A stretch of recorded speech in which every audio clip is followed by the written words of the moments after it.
सभी को नमस्कार। एनजीएसटी विजन्स में आप सभी का स्वागत है। आज के वीडियो में हम समझने वाले हैं कि भृगुनंदी नाड़ी में चंद्रमा से क्या-क्या देख सकते हैं। चंद्रमा किन-किन चीजों को सिग्निफाई करता है, मून किन-किन चीजों को सिग्निफाई करता है भृगुनंदी नाड़ी में, आज हम वो समझने वाले हैं। सबसे पहले अगर हम बात करें सभी एस्ट्रोलॉजीज की तरह भृगुनंदी नाड़ी में भी चंद्रमा जो है वो माँ के कारक हैं।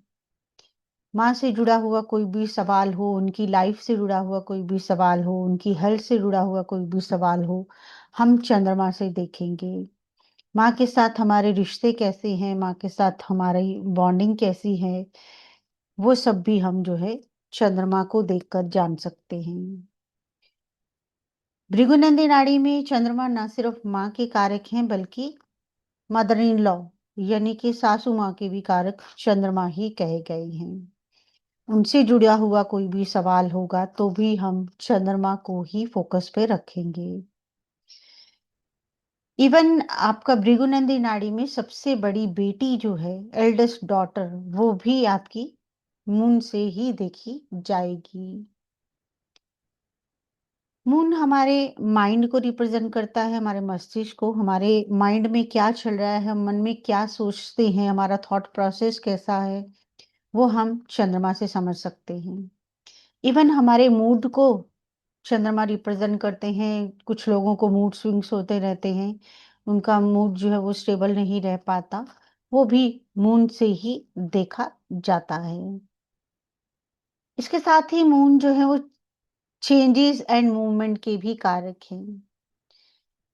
लगातार जो चेंजेस लाइफ में होते रहते हैं, जब भी कभी आपका ट्रांजिट में या प्रोग्रेशन में चंद्रमा एक्टिव होता है तो लाइफ में कुछ ना कुछ चेंज होने की पॉसिबिलिटी डेफिनेटली बन जाती है, क्योंकि चंद्रमा से ही हम कोई भी चेंज को देख सकते हैं।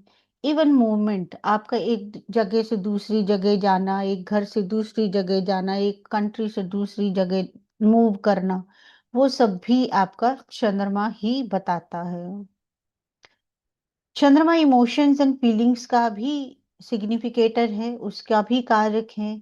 तो आपके मन में कैसी फीलिंग्स हैं, आप इमोशनल बहुत ज़्यादा हो, भावुक बहुत ज़्यादा हो या हार्ड हार्टेड हो, या आप बहुत जल्दी दूसरों की फीलिंग्स को समझ पाते हो, उनके साथ कनेक्ट हो पाते हो, या फिर आप बहुत जल्दी हर्ट हो जाते हो, या बहुत जल्दी आप हैप्पी हो जाते हो, ये सब चीज़ें जो हैं वो मून से ही देखी जाती हैं। मून मदर का सिग्निफिकेटर है, यानी कि चंद्रमा अगर हम कहें माँ का सिग्निफिकेटर है, तो जो माँ की क्वालिटीज होती हैं, एक केयरिंग नेचर का होना, एक नर्चरिंग नेचर का होना, ख्याल रखने वाला, अ, आपके लिए केयर करने वाला, वो सब जो फीलिंग्स हैं, जो क्वालिटीज हैं, वो मून से ही रिप्रेजेंट होती हैं। फूड एंड लिक्विड्स, हर तरह के खाने को चंद्रमा रिप्रेजेंट करते हैं, और जितने भी लिक्विड्स हैं, जितना भी वाटरी एलिमेंट्स हैं, जितना भी वाटरी सब्सटेंसेस हैं, जितने भी तरल पदार्थ हैं, वो भी सारे जो हैं चंद्रमा के अंडर ही आते हैं। चंद्रमा ही आपकी कुंडली में बताता है आपके फूड हैबिट्स कैसे हैं, आप कैसा खाना पसंद करोगे, वो आपका चंद्रमा ही बताएगा। इसके साथ ही चंद्रमा जो है वो ट्रैवल्स एंड ट्रांसफर्स के भी सिग्निफिकेटर कहे गए हैं। तो अगर आप किसी भी यात्रा को देखना चाहते हो, किसी एक जगह से दूसरी जगह पर ट्रैवल करना, घूमना फिरना, नई जगहों को एक्सप्लोर करना, या किसी रिलीजियस यात्रा पे जाना, पिलग्रिमेज पे जाना, वो सारी भी जो है चंद्रमा से देखी जाएंगी। और ट्रांसफर्स, जो आपका जॉब में आपको ट्रांसफर हो सकता है, वो भी तभी हो पाएगा जब आपकी कुंडली में चंद्रमा एक्टिव होंगे। चंद्रमा को ब्लेम्स एंड फ्रॉड का भी कारक कहा गया है, क्योंकि अगर हम माइथोलॉजिकल स्टोरीज में जाते हैं तो चंद्रमा पर ये इल्जाम है कि उन्होंने बृहस्पति जी की वाइफ को जो है वो उनके साथ गलत रिश्ते बनाए, और उनको जो है उसकी वजह से ब्लेम्स सहने पड़े। तो वही ब्लेम्स जो हैं वो चंद्रमा लेकर चलता है। तो अगर आप कहें किसी के भी भृगुनंदी नाड़ी के अनुसार अगर हम कहें जुपिटर या वीनस, मेल्स के लिए जुपिटर या वीनस फीमेल्स के लिए, उनके साथ मून का कुछ कनेक्शन बनता है, तो ऑब्वियसली आप कह सकते हो बहुत ईज़िली कि उनको जो है लाइफ में अक्सर जो है ब्लेम्स मिलते रहते हों। और या तो वो खुद फ्रॉड करते हों या उनके साथ किसी तरह का फ्रॉड हो जाता हो, ये भी पॉसिबिलिटी जो है वो देखने को मिलती है। फिकल माइंडेड बनाता है चंद्रमा। आप जो है किसी भी एक डिसीजन पर जो है बहुत अच्छे से स्टिक नहीं कर पाते हो। आपका दिमाग कंटिन्यूअसली जो है वो मूवमेंट पे रहता है। आप एक चीज़ सोचते हो, फिर उस पे कोई भी आपका जो है डिसीजन नहीं हो पाता, आप कुछ और सोचने लग जाते हो। तो वो चीज़ भी जो है यहाँ पर आपकी चंद्रमा से देखी जाती है। किसी भी डिसीजन पे स्टिक नहीं करना या आपका माइंड जो है वो कंटिन्यूअसली चेंजेस, थॉट को चेंज करता रहता हो, वो भी चंद्रमा से देखा जाएगा। अडल्टरी भी जो है वो ब्लेम्स और फ्रॉड्स के साथ ही जोड़कर देखी जाती है। तो जैसा मैंने बताया कि चंद्रमा जो है वो उनके ऊपर ब्लेम है कि उन्होंने इलिसिट रिलेशन जो है वो बनाए, तो उसकी वजह से इनका जो अडल्टरी जो व्यभिचार है वो भी कहीं ना कहीं चंद्रमा से देखा जाता है।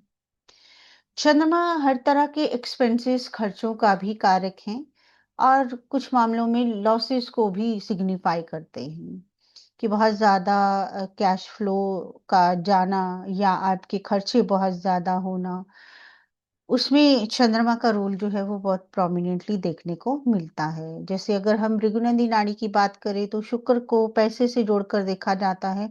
उसका कनेक्शन अगर चंद्रमा से हो जाए तो आप कहेंगे कि ऐसे नेटिव के बहुत ज़्यादा खर्चे होंगे, उसको बहुत ज़्यादा नुकसान झेलना पड़ता होगा, सेविंग्स वो नहीं कर पाता होगा।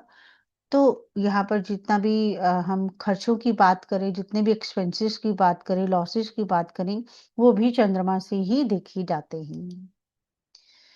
उसके बाद अगर हम कहें इंस्टेबिलिटी जो है वो बहुत चंद्रमा से जोड़कर देखी जाती है। जैसा चंद्रमा का पैटर्न रहता है कि एक दिन वो अमावस्या रहती है, आप कह सकते हो गायब हो जाते हैं और उसके बाद घट बढ़ते-बढ़ते वो पूर्णिमा तक पहुँचते हैं, फुल मून हो जाता है और देन यू कैन से कि पूर्णिमा के बाद वो घटना शुरू होते हैं और फिर नो मून तक आ जाते हैं, अमावस्या तक आ जाते हैं। तो उनका जो पैटर्न है लाइफ का या उनके जो वी कैन से उनकी लाइफ का अगर कोई पैटर्न है तो वो बहुत ही इनस्टेबल है कि एक जैसा वो नहीं रह पाते।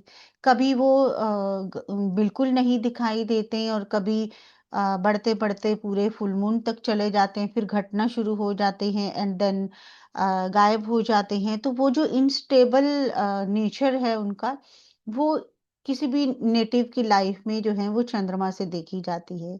जैसे फॉर एग्जांपल अगर हम कहें कि जुपिटर अगर मून के साथ कनेक्टेड हो जाए भृगु नाड़ी के अनुसार, तो उस जातक की लाइफ में इंस्टेबिलिटी रहेगी। अगर शनि के साथ जुड़ जाए तो शनि जो है वो प्रोफेशन के सिग्निफिकेटर हैं, तो वहां पर हम कहेंगे कि उनकी प्रोफेशन में इंस्टेबिलिटी होने के चांसेस जो है वो बहुत ज्यादा हो जाते हैं। इनकस इनकंसिस्टेंसी भी हम इसी के साथ जोड़कर देख सकते हैं कि एक जैसा एक ही तरह का बिहेवियर करना या एक ही लय में चलना, वो चंद्रमा के लिए थोड़ा मुश्किल रहता है। कनिंगनेस और चीटिंग की अगर हम बात करें तो जैसा मैंने आपको बृहस्पति और चंद्रमा की स्टोरी के बारे में बताया है, तो उसी के बेसिस पर जो है चंद्रमा को चीटिंग का सिग्निफिकेटर भी कहा जाता है एंड कनिंगनेस भी आप कह सकते हो कि ज्यादा एक धोखेबाजी करना, चीटिंग करना, गलत तरीके से मैनिपुलेट करना, ये सब भी जो है चंद्रमा से ही जोड़कर देखे जाते हैं। हालांकि अगर हम ट्रेडिशनल एस्ट्रोलॉजी की बात करते हैं तो चंद्रमा को बहुत पॉजिटिव प्लैनेट कहा जाता है, लेकिन भृगुनंदी नाड़ी के अनुसार अगर हम देखें तो नेगेटिव ट्रेट्स भी जो हैं वो मून से जोड़कर देखे जाते हैं।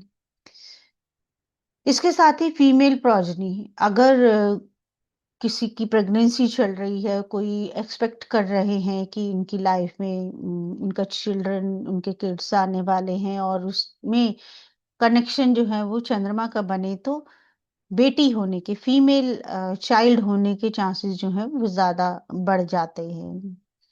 इसके साथ ही चंद्रमा स्पीच के भी कारक है, सॉफ्ट स्पीच स्पेशली, बहुत मधुर बोलना, बहुत विनम्रता से बोलना जो है वो भी चंद्रमा से देखा जाता है। जिन प्रोफेशन में स्पीच की जरूरत हो, स्पेशली सिंगिंग में अगर जरूरत अ, हमें पड़ेगी, तो हम कहेंगे कि वहां पर चंद्रमा जो है वो अपना एक अच्छा रोल प्ले करते हैं।